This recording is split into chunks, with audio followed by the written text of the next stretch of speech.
Envio de formulários e validação.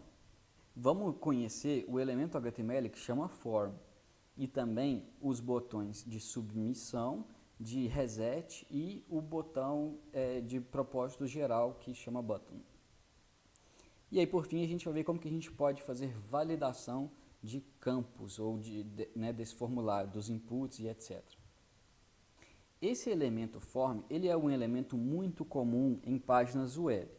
Ele serve para a gente poder agrupar um conjunto de informações que o usuário escolheu ou digitou e enviar isso para algum lugar.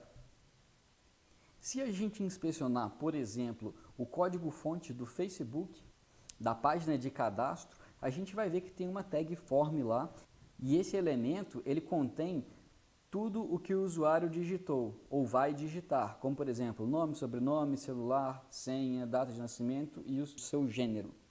O que o usuário digitou, preencheu, escolheu em um formulário é submetido ou enviado a algum lugar assim que o usuário clica no botão de submissão, que no caso do Facebook é este inscreva-se aqui. Contudo, utilizando apenas as tecnologias de front-end como HTML, CSS e JavaScript, a gente não consegue usar esses dados de uma maneira muito significativa.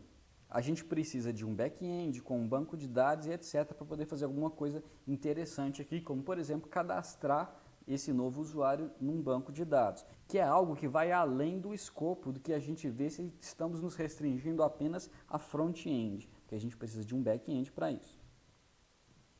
Mas mesmo assim a gente vai dar uma pincelada nesse formulário, porque ele permite a gente também configurar algumas restrições nos campos do formulário, como por exemplo determinar que um campo é de preenchimento obrigatório.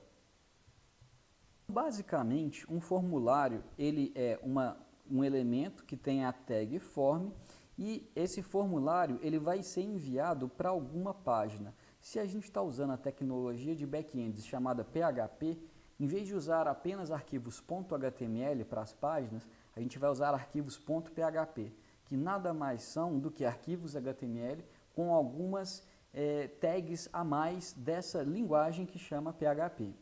O que importa para a gente é que um formulário sempre vai enviar os seus dados para algum lugar e a gente usa esse atributo action para poder indicar qual que é a página que vai receber esses dados.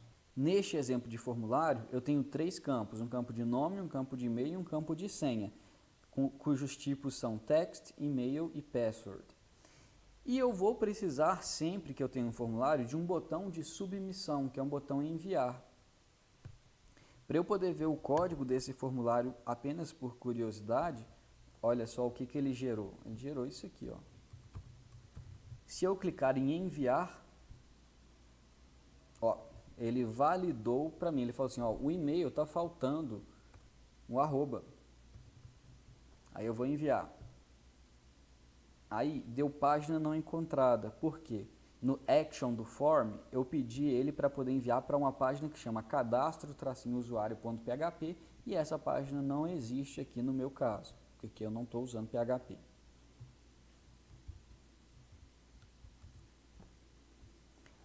E existe o botão reset que faz com que todo o conteúdo digitado seja resetado para seu valor original.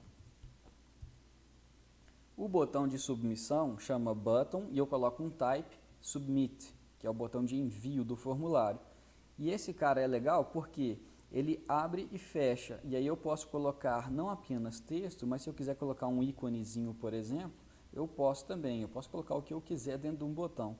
Aí também tem o tipo de botão reset e o tipo de botão button, que é o valor padrão, que é um botão que se você clicar nele não acontece nada, mas aí você usa JavaScript para poder colocar comportamento a ele. Existe um atributo do HTML que chama required, e eu posso colocar esse atributo em inputs para poder falar, olha, esse campo é de preenchimento obrigatório. Então, olha só, digite seu login. Digitei o login e fui no entrar.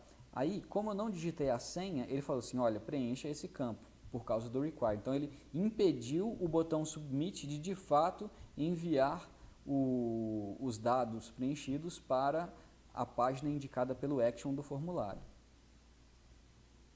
Mas o required é apenas um dos tipos de validação ou restrição que existem. Existe um atributo que chama max length e existe também o min length, que é a quantidade máxima ou a quantidade mínima de caracteres que você vai permitir que o usuário digite. Eu estou tentando digitar várias coisas aqui, só que o máximo de caracteres é 2. Para inputs numéricos, como o number e o range, você pode determinar um valor mínimo e um valor máximo. Então, eu até posso colocar um 4 aqui, ó. Mas na hora que eu for tentar enviar, ele vai falar, olha, o valor deve ser maior ou igual a 5.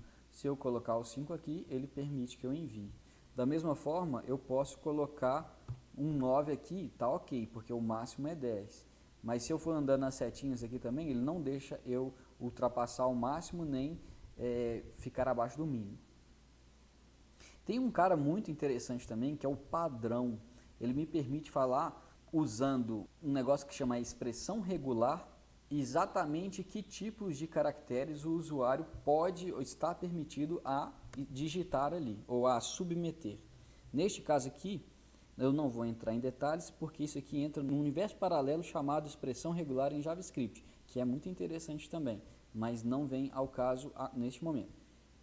Isso aqui está indicando que eu posso, ou que eu tenho que digitar 4 caracteres que vão entre 0 a 9, ou seja, se eu digitar letras aqui, ó, ele vai falar, olha, é preciso que o formato corresponda ao exigido. Então, se eu colocar A, B, C, D, são 4 caracteres, só que esses 4 caracteres não são dígitos. Se eu colocar 0, 0, 0, 0, ou sei lá, 0, tananana, agora já está de acordo com o esperado. E aí ele submeteu o formulário. E existe o input disabled também, que serve para eu poder impedir que o usuário interaja com esse campo. Eu posso fazer isso por vários motivos. Agora estamos prontos para poder começar a nossa prática do criador de avatares.